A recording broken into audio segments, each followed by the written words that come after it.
Good morning. Our centering thought for today is a quote by Audre Lorde, a Black civil rights activist. Caring for myself is not self-indulgence.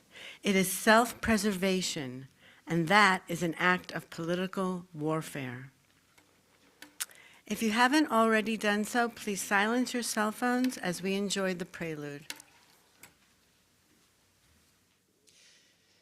So since we're talking about self-care, this is kind of an unusual piece of ragtime by Scott Joplin. It's slower than usual. It's called Solace.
Thank you, Barbara. Whether you're here in the sanctuary or joining us on Zoom, welcome to Summit Unitarian Universalist Fellowship. I'm Shari Ryan.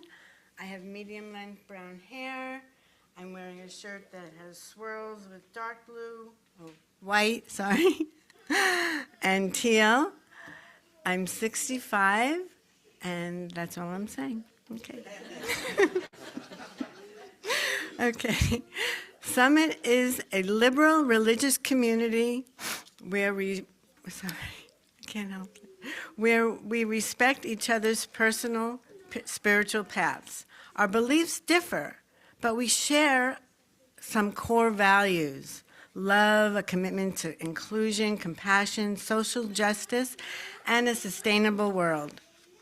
We draw our inspiration from all the world's religions, as well as humanist teachings, nature, science, philosophy, and personal practices. We are doing a lot of learning around here and a lot of loving and supporting one another.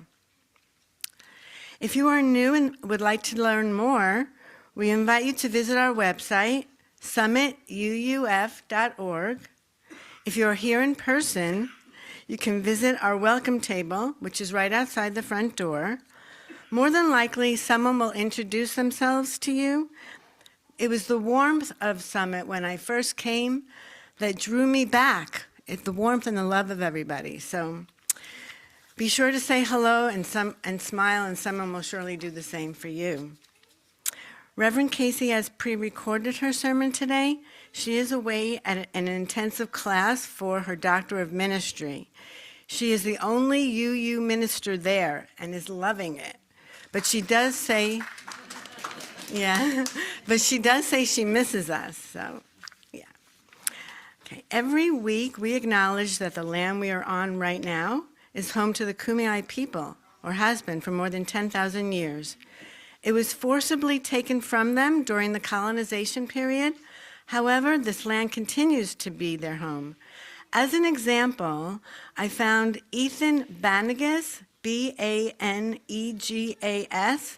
who is a Kumeyaay descendant. He grew up on the Barona Reservation and is a tribal historian and professor at SDSU.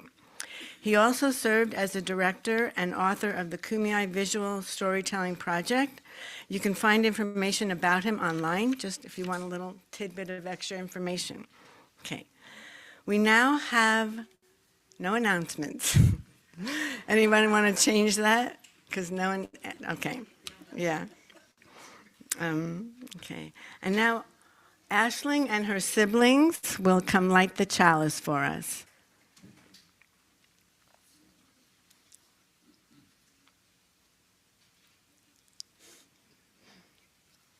Our chalice lighting is going to be An Invitation to Arrive and Rest by Shari Woodbury.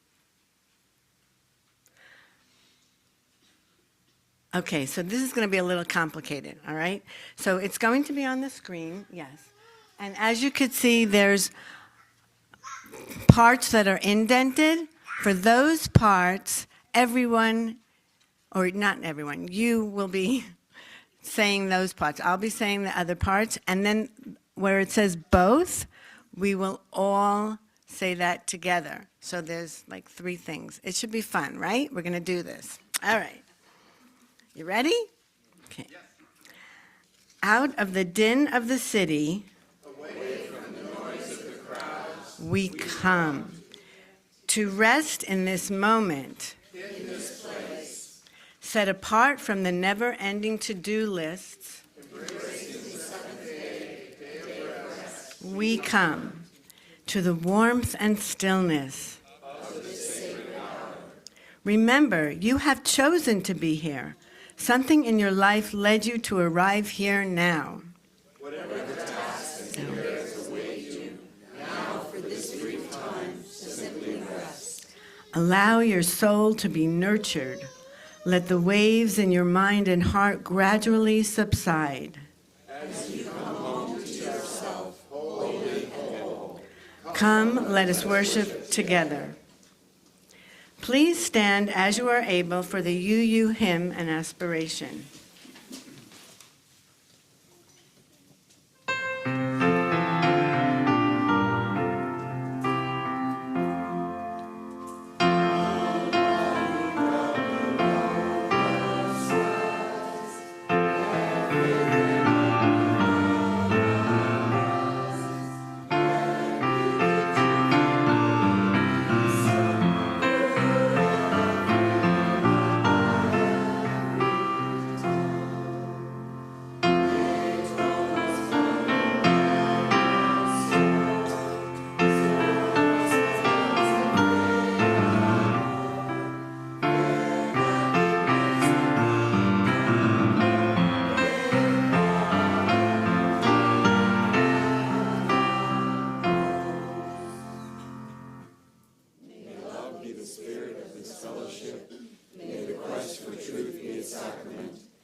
Our reading today is by Emily Pierce. And we're going to dim the lights for this a little. I think it'll be fun. You'll see. Okay. Okay. She speaks slowly, with a voice like moss, soft, deep, and damp. If you're not listening, you might miss it, rising out from the earth like vapor, gently tugging at your ankles. Rest, she says, deeper. Rest as deep as I am. You are moving too fast. Become soil. Become the slow-growing tree. Send your roots deep into the rich darkness where you can truly be nourished. Winter is sanctuary. You are weary. Come drink of my stillness and dream in the dark earth.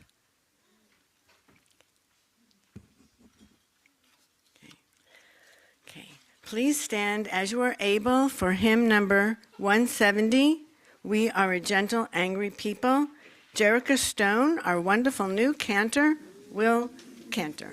Music director.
I like that one.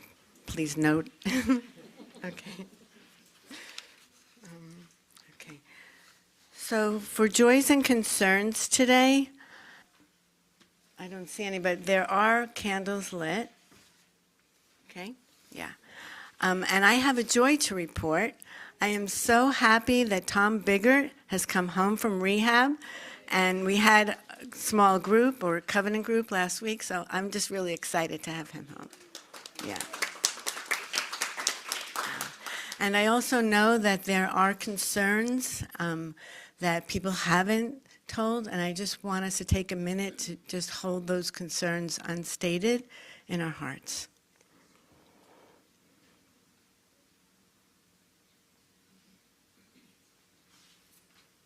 Thank you. Okay, now we welcome Mary Carter Vale, the Director of Religious Exploration, for the invitation of all ages. Good morning. All right. Today, Mary is wearing black with moons and stars and suns because it's the new moon, and I love that. So I'm all mooned out. But I'd love to invite all the kiddos up as I'm reading a book. This is a book by Yolanda Renee King, who is the grandchild of Martin Luther King Jr., never met her grandfather, but this is the book that she wrote being inspired by him. So anybody who would like to come up here, invited up. And the pictures are going to be on the screen, but you can also see them down here if you'd like to look while I'm reading. Good morning. Okay, so we dream a world. There we go. Granddaddy and Grandma, you had a dream. We would be judged by what's in our hearts and not by the color of our skin.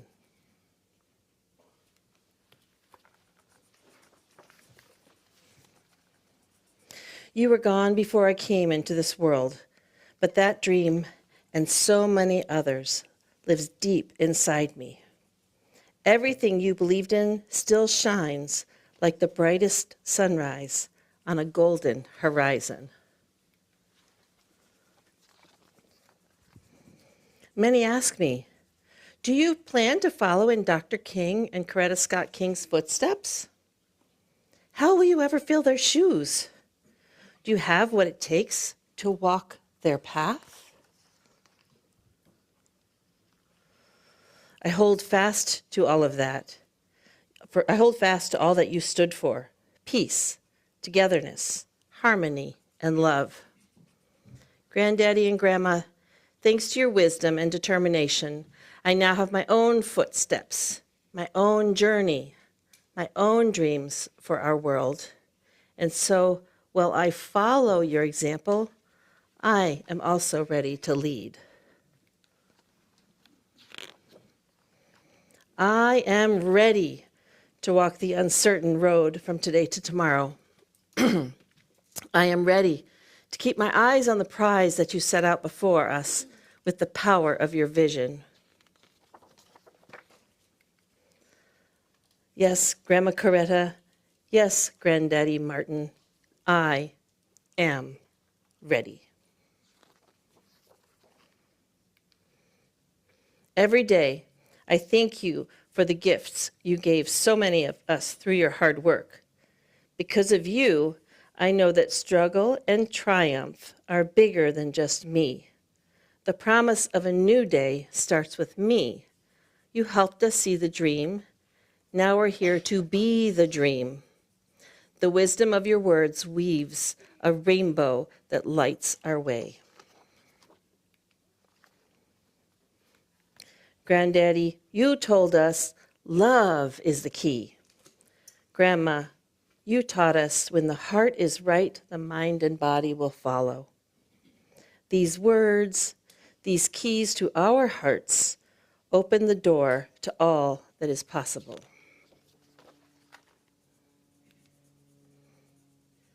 My parents remind me that in your lives together, you shared what came to be called a revolution of values. I'm sorry there are still so many problems to endure. You devoted your lives to making our lives better. And now, it's my turn to start a new revolution that values kindness, truth, equality, and service. There are still rocks in the road. I wish you were here so we could walk it together. Because our dreams need the strength of a love so powerful that nothing can stop them or us. We dream a world where schools is a safe place, free of fear. No violence is spoken here. We dream a world where guns are not games. Shoot for the stars, not at each other. We dream of a world where poverty is a memory, liberty, justice, and food for all. We dream a world where the only walls are those that hold safe spaces and have windows and mirrors that reflect our unity. Beauty has no boundaries. We dream a world where trees and flowers and the earth's creatures thrive in their right seasons. Spring, summer, winter, fall, honesty is the warmest climate. We dream a world where bullies turn their backs on being mean. Let kindness begin with me. We dream a world where sickness can be driven out by the healing power of hope. Love is the cure. We dream a world where every child can go to college. Education fuels our nation. Reading is believing. Grandma and Granddaddy, so many want to know, how will you honor your grandparents' legacy? The answer is simple. We keep your dreams alive by planting our dreams like trees in an orchard to be nurtured by tomorrow's gardeners, with determined feet blazing a new path. We are ready to take the torch you lit before we were born. We are ready to grip that glistening baton, to hold faith by the hand, to pass it on. We are ready to reach, to rise, to sparkle like stars in a bold blue sky. Our time has come to bring our twinkle, letting everyone know. Spread the word. Have you heard? All across the nation, we are going to be a great generation. From today to tomorrow, we dream a world. Now, tomorrow is Martin Luther King Jr. Day, so I thought it was really appropriate for us to hear a story of hope from his granddaughter. And I hope it'll bring each of us hope. So we're going to go back and do some art and some games together. And we have a lovely song that Barbara's going to share for us to sing as we go back, our children's recessional.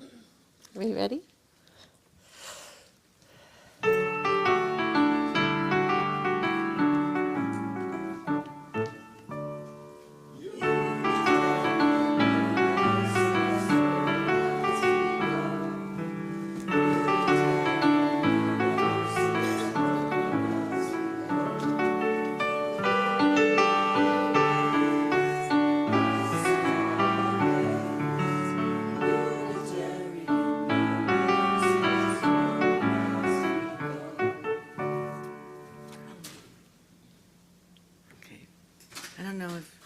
Does she need this?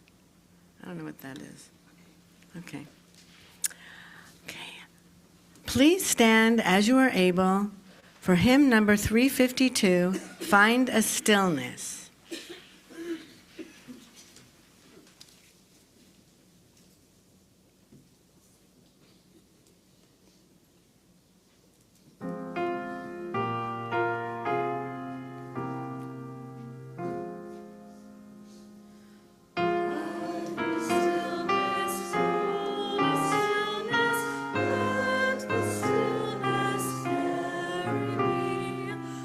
Find the silence.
Margot will now read the meditation prayer.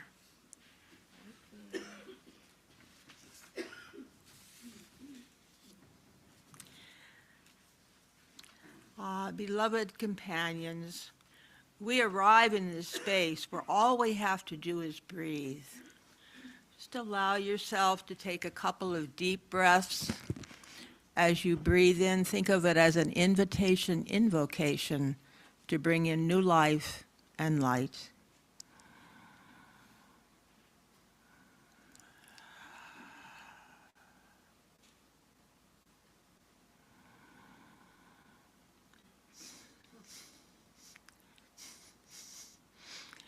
We don't have to impress or convince or win over.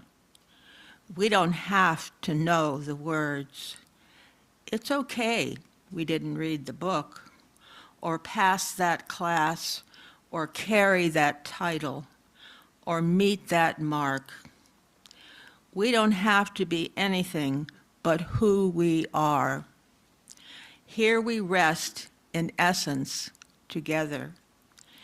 And to move in this communal rest, we lay down our burdens, our longing, our craving, our unmet need, our error, our regret, our sudden disappointment, our anxiety, our shame, our sheer exhaustion, our bewilderment, our bafflement, our burgeoning terror. All we do is this. May we be filled instead with presence. May we feel held in the comfort of our community.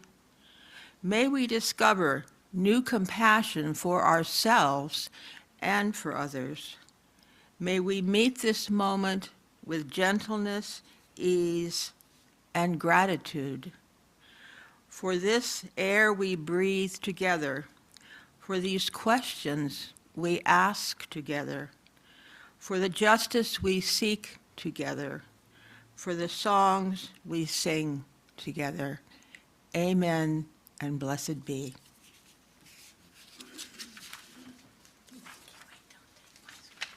You can't have my script. Okay.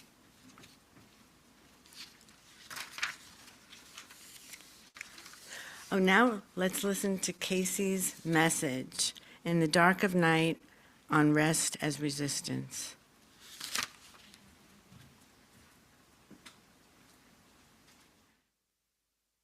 Today was one of those really interesting days where I can see very clearly the sentiment that if there's something I'm preaching for all of you, I probably need it too.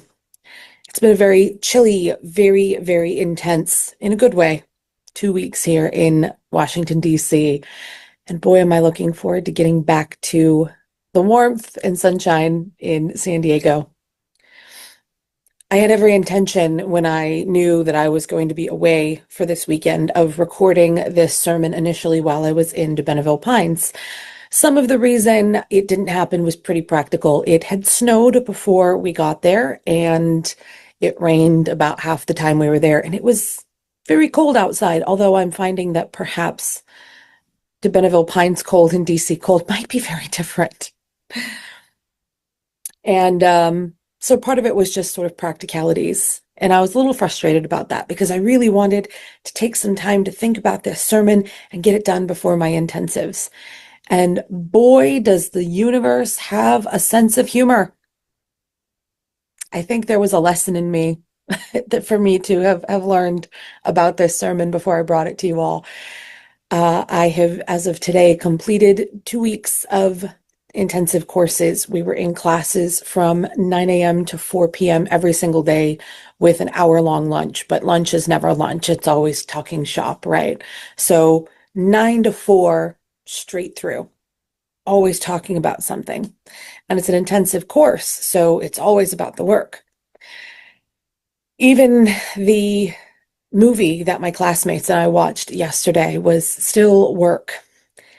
And I just kept thinking in the back of my mind, I've got to get this sermon done. And I came back from class. We got let out from class early today, which was, I have to say, a delight. I got to have a nice, relaxing lunch with some lovely colleagues and classmates that I'm excited to continue going on this study journey with. And it was nice to just sit and be. But even then, we were still talking shop a little bit. Luckily, they are Methodist colleagues of mine and they work in a slightly different context. So there was some ministry talk, but it wasn't like hanging out with my cohort. And I got back to the room and I started getting ready to record. And gosh, every time I tried to say something, it just didn't feel right. It felt forced and false. And I thought to myself, ew, how could I bring that all to you? And then after the fifth recording attempt, I finally decided I needed a snack. I think my brain was just overloaded, and I thought some sugar might help. And I ate my Pop-Tart and ate my Reese's cup, and then promptly collapsed onto the floor in my guest apartment and stared at the ceiling for approximately 30 minutes. Now, I don't know if that's quite what I mean when I talk about rest as resistance, but it was a really important reminder for me that to be able to resist, we have to be able to rest. Now, I recall telling Summit when I first started there that one of my goals as the minister was to not be the minister so much that I felt like I had to work 60 to 80-hour weeks. I'm not here to work 2 full-time jobs, although ministry in many ways is never really off duty. But I knew that going in. But I know me. I know I tend to be a fixer. I am an Enneagram 2, which means I am a caregiver type, and I will always put everyone else first.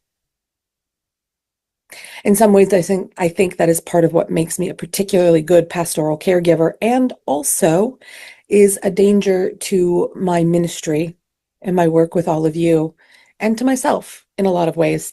I will always sacrifice myself for others. Boy, have I talked about that a lot in therapy and in spiritual direction. And I know that I tend to stretch myself thin.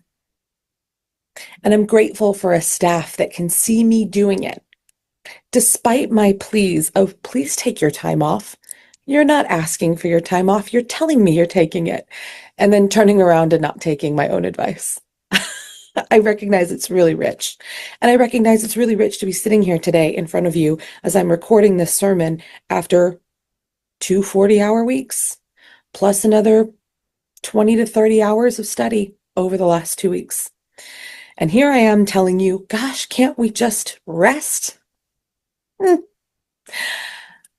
But I think it's more than just resting. And I think that's where some of the struggle is, and part of why I wanted to talk about this with all of you. See, this week I have been in a class called Prophetic Leadership Through Pastoral Presence, if I have that totally right. And the idea of prophetic leadership is being willing to be the voice out in front that's really visioning all the time. And then Renee Good was murdered last week. In my adaptive leadership class, half of which were in this week's prophetic leadership class, all had all kinds of things that we wanted to say. I'm grateful that Greg Ward last week was able to name some of it. I wasn't sure how I wanted to address something like that. And my inclination today, as I started getting ready to record the sermon, was actually just to scrap this one and do something else. And then I remembered next week, we're going to deal with some of that. And one of the things that we learned this week that I am taking with me, and I'm taking very seriously, is the necessity for discernment in resistance work. And I don't just mean what I'm going to do today and what I'm going to do tomorrow, but really sitting in a contemplative space in my body in quiet, alone, in conversation, in community, and really asking the question of, what am I called to do? And I realize as we've been thinking about this the last week or so in my courses with my fellow ministers and other colleagues, I don't know how to do that very well. And it occurred to me, go figure, it's because I don't know how to rest very well. But I do take my Sabbath very seriously. In fact, it turns out I was probably one of the only people in my class that takes it quite as seriously as I do. Now, of course, if we have a really major emergency, if something, God willing, doesn't, knock on wood, if something really terrible happened, if something happened to the building that needed to be addressed, if something happened to one of you, I would, of course, on my Sabbath want to be called in. But it was an important moment for me today, particularly, but throughout this last week, as I've been thinking about what I wanted to bring to everyone about rest, to look at what is happening in Minneapolis and knowing that there is so much being said about it, that I needed to take a step back and think about what needed to be said about it for us and our contexts. And I'm grateful for the voices of people who were able to address those things while I was doing my studies, because that's the thing about rest, right? If we're doing it well, we're not always doing something. Sometimes we have to remember that part of being in community is knowing when to take a back seat, knowing when to say, this exact moment is not mine to be forward. And I think rest is a really good way to help with that. It's not the only way. And when I say rest, I don't mean something trivial. I don't mean just sitting down and doing nothing. I think rest has to be intentional. Now, I just said, I laid on the carpet and stared at the ceiling for half an hour. And here I am saying rest isn't just sitting and staring. But I was very intentional about it. I knew the words for the sermon weren't coming, and I thought, God, help me if nothing comes out of my mouth that makes sense. And I laid there and stared at my very square ceiling with my very harsh fluorescent lighting that I've lived with for 2 weeks. And I thought, what do I need in this moment? If I rest and listen to my body, if I rest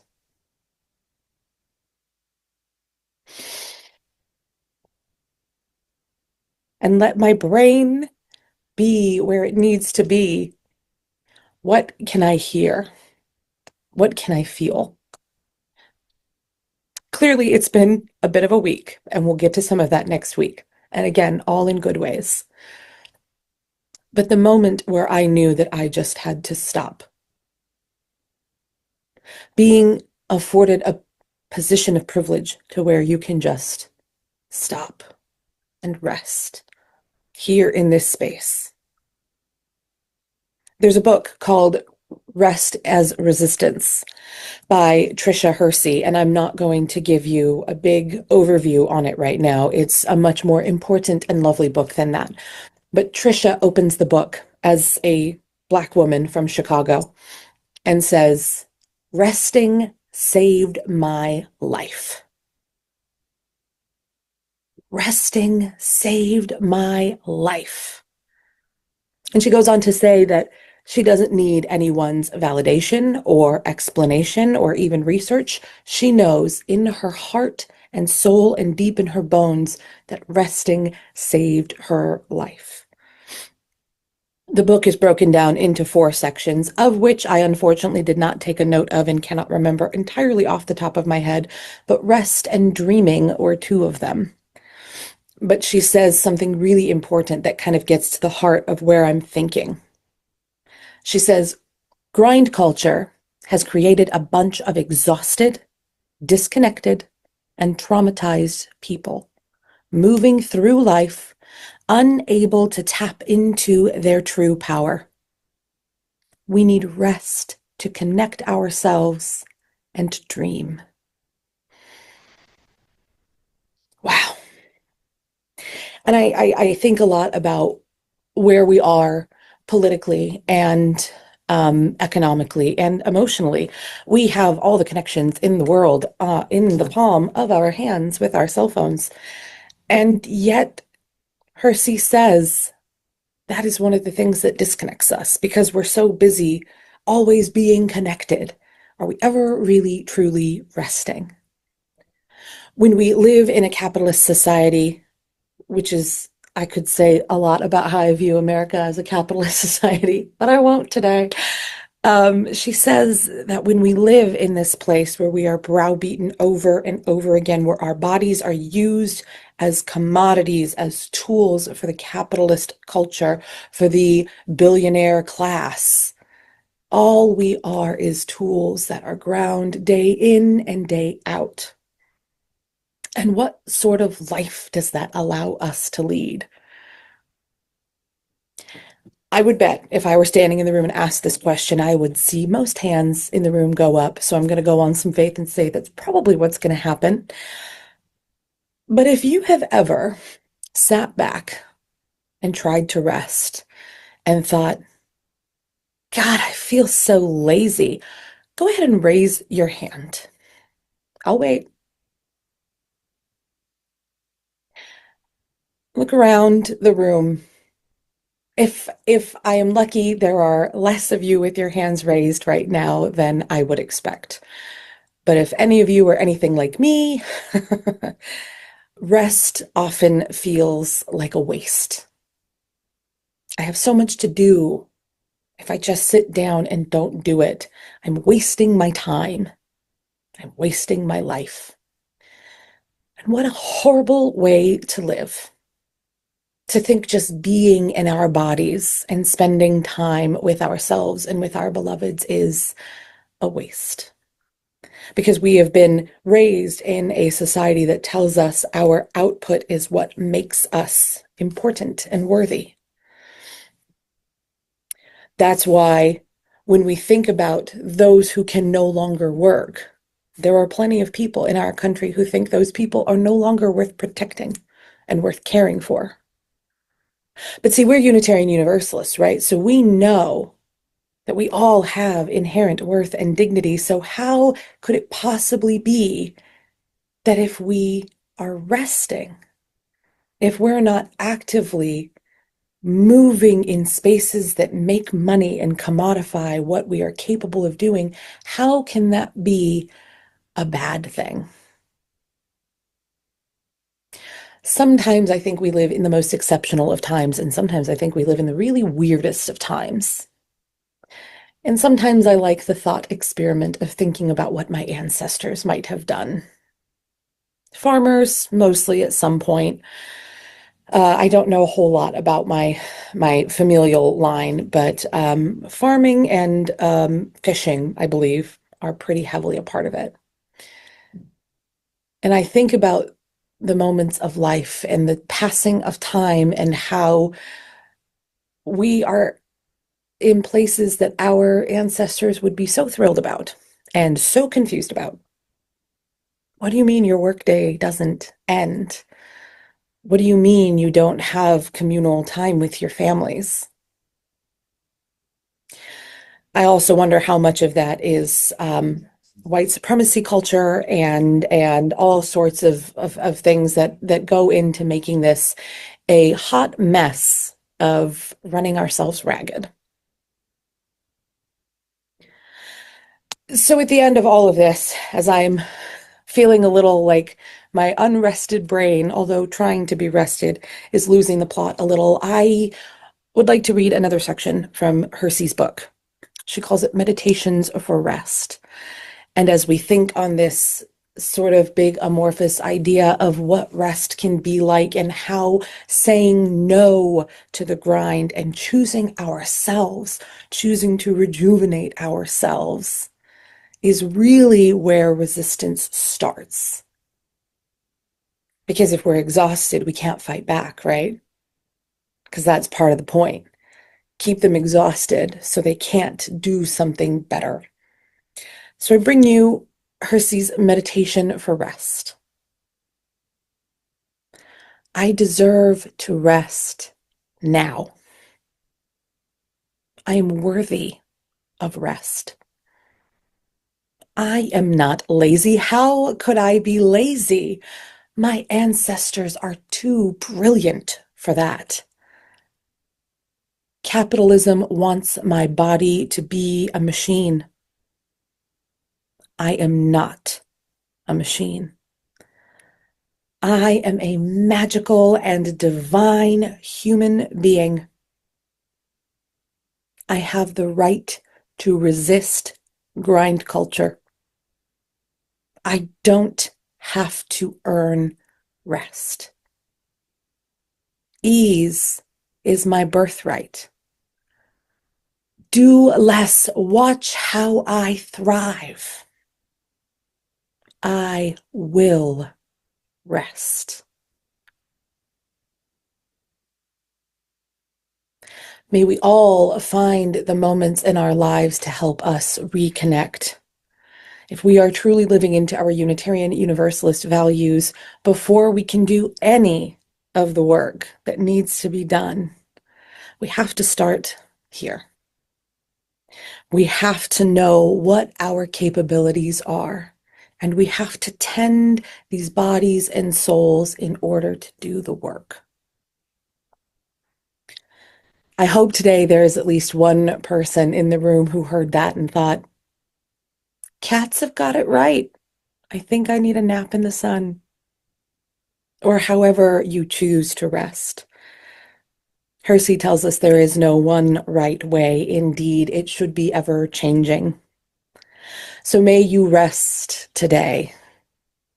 I know Sunday is supposed to be the Sabbath day, not for all of us, but may you find rest. May you find comfort in it. And may you know at every moment that you are worth it. We are in a time and a place where it is very easy to get dysregulated. Gosh, can we, especially with 24-hour access to our phones. So rest. Rest. And if you do not know how to give yourself permission, allow me to give it to you. Rest. Tend to your body and soul. And tomorrow, rise for a new day. So may it be, and amen.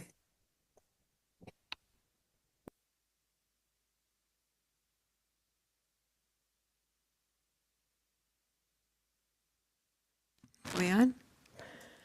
I want to say thank you, but obviously she can't hear us. But okay. Now let's, oh wait, never mind. We will now receive the morning offering. Here at Summit, the community and the leaders appreciate any amount we can all contribute to sustain our ministry and spread love, justice, and spiritual growth inside and outside these walls. Those on Zoom can click the link provided, and in the order of service, you can use the QR code if you're like me and you run around without cash. Thank you for your contribution. Barbara will now play the offertory music. So I'll be playing the elegy for Martin Luther King. This is written by David Ward Steinman, who was on the faculty at San Diego State for many years and recently passed away. And he wrote this in 1969, less than a year after Martin Luther King was assassinated. And it's abstract and it's dark, and you feel the rawness of this grief, but there's something in it to listen for. There's a place where it's just the first three notes of "We Shall Overcome," and then it goes a different way. Instead of going down the way the tune usually does, it keeps going rising up, and to me, it gives some hope and joy.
please stand as you are able for our closing hymn, number 1040, Hush, led by Barbara and Stacy Sasaki.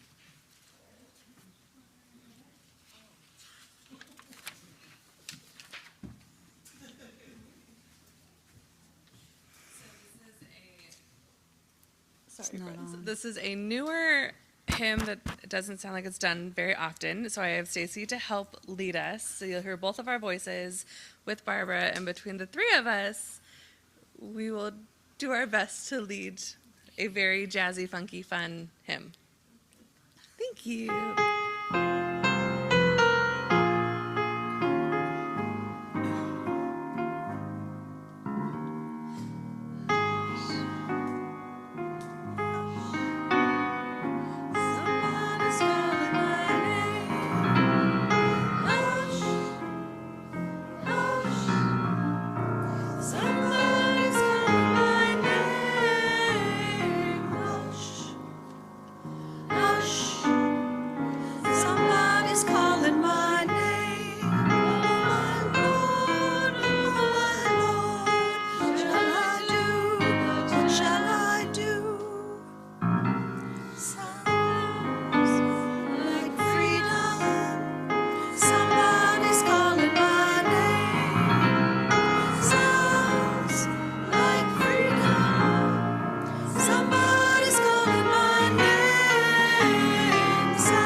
Casey's benediction will now be on the screen.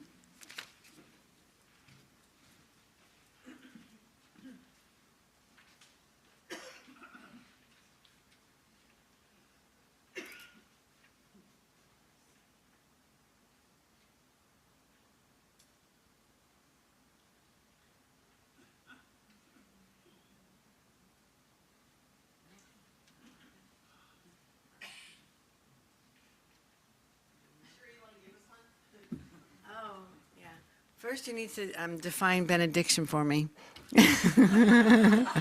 And then maybe I can give you something. Let's see. I don't know. Basically, what keeps coming to my mind is how deeply emotional the news is, making me feel. So I guess what I do when I rest is I try not to look at it for a while. I just need a break. So that's it. That's my benediction, whatever that is.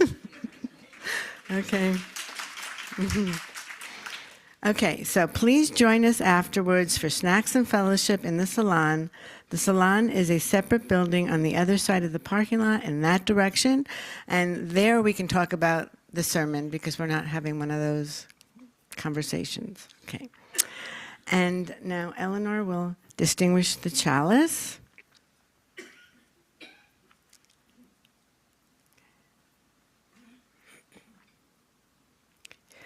We extinguish this flame, but not the light of truth, the warmth of community, or the fire of commitment.